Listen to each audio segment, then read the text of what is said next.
Online video games here, continuing the Star Wars adventure. Sorry about that, I accidentally zoomed in too far.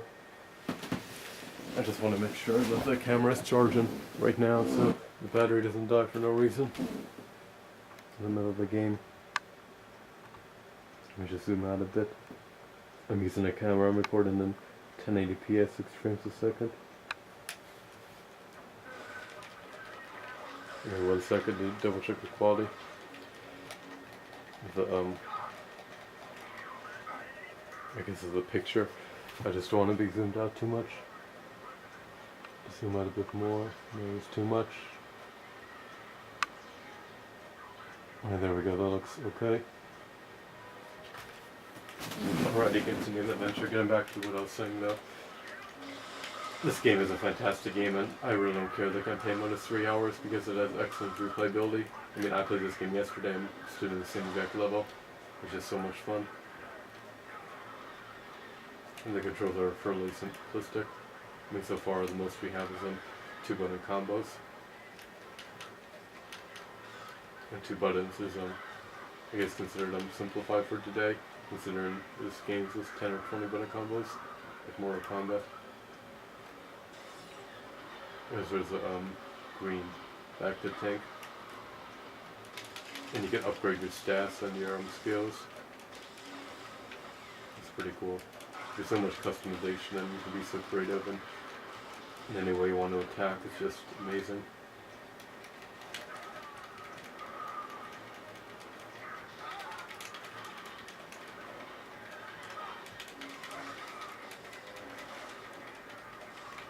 And this guy, if you played him Soul Calibur 4, he's in the game as either I think the second or last him. In-game boss you fight in either the arcade mode or story mode. I think it's the arcade mode. Soul Calibur was a great game.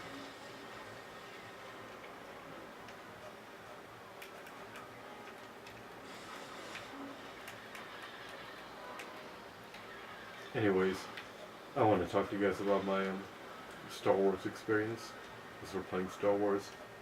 The Old Republic is coming out in a couple of days, and I'll probably want to get in the collector's edition.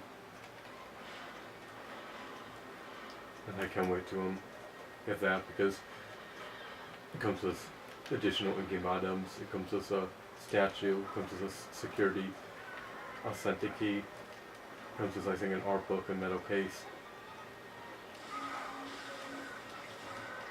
And it comes with an in-game spaceship.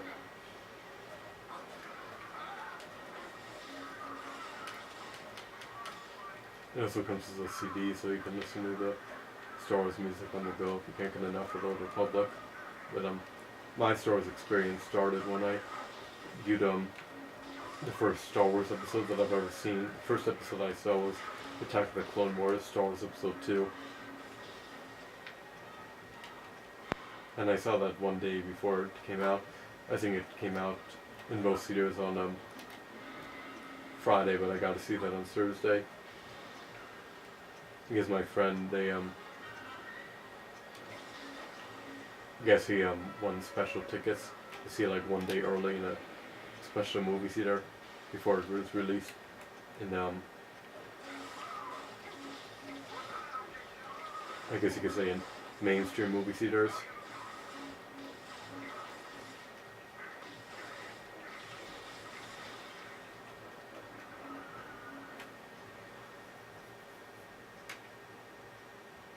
So that was fantastic.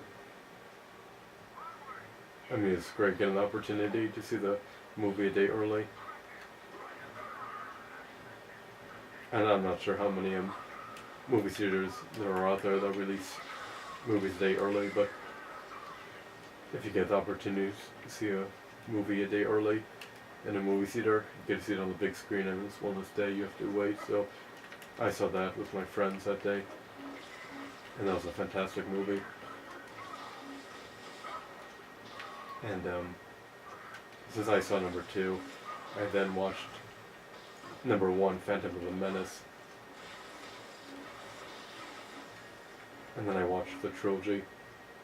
And I found the trilogy to be boring compared to 1 and 2 because it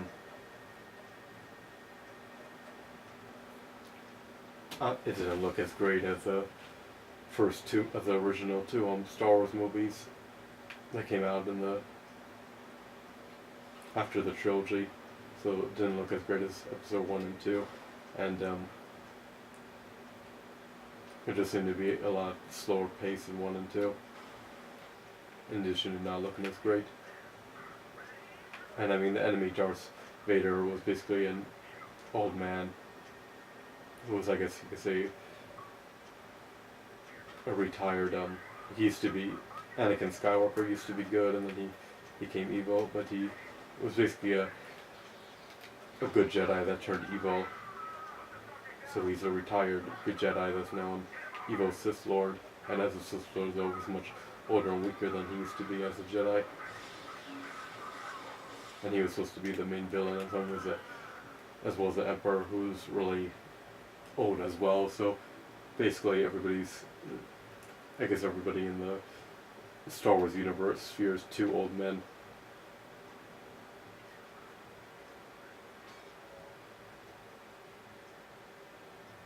And when the main threat of, I guess you could say, the main nemesis of the movie used to be a good guy, though. I mean, it seems as though they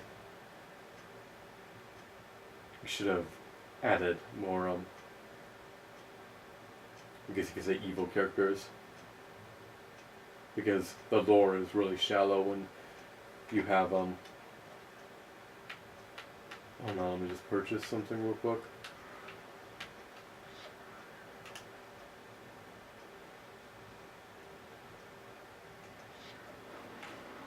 Alright, getting back to what I was saying, the lore is extremely shallow when you have, your, I guess you could say, main protagonist turn into your main antagonist. Because your main antagonist should be your main antagonist. I'm sorry, I mean your main protagonist should be your main protagonist. And then your main antagonist should be your main antagonist. It shouldn't be where your protagonist turns into your antagonist.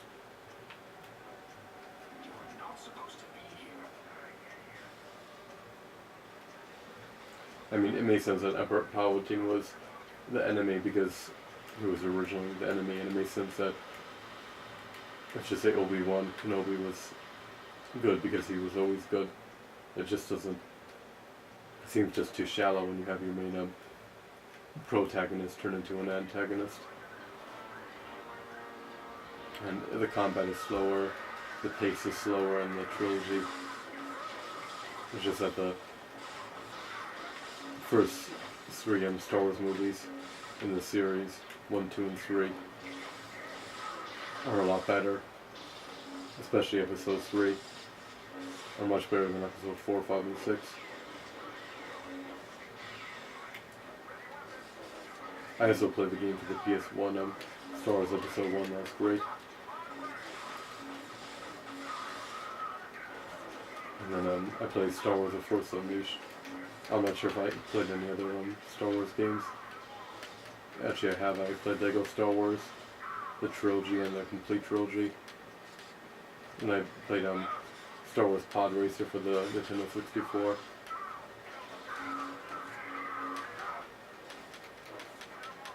trying to remember if I played any other Star Wars games.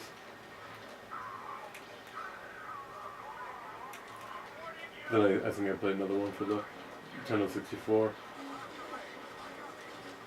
Probably the Empire of War or something, or the Empire of Shadow. And then I played Star Wars Bounty Hunter for the GameCube. And then I played Jedi Outcast. I think Jedi Outcast 2. And then I played Republic Commando. So I have played a lot of Star Wars games. I also played the Clone Wars 2. And I played Star Wars Episode 3. And I played the Old Republic for the Xbox. So I have played a plethora of Star Wars games when I think about it, and I hope Old Republic. exceeds my expectations. Stay tuned for the next part.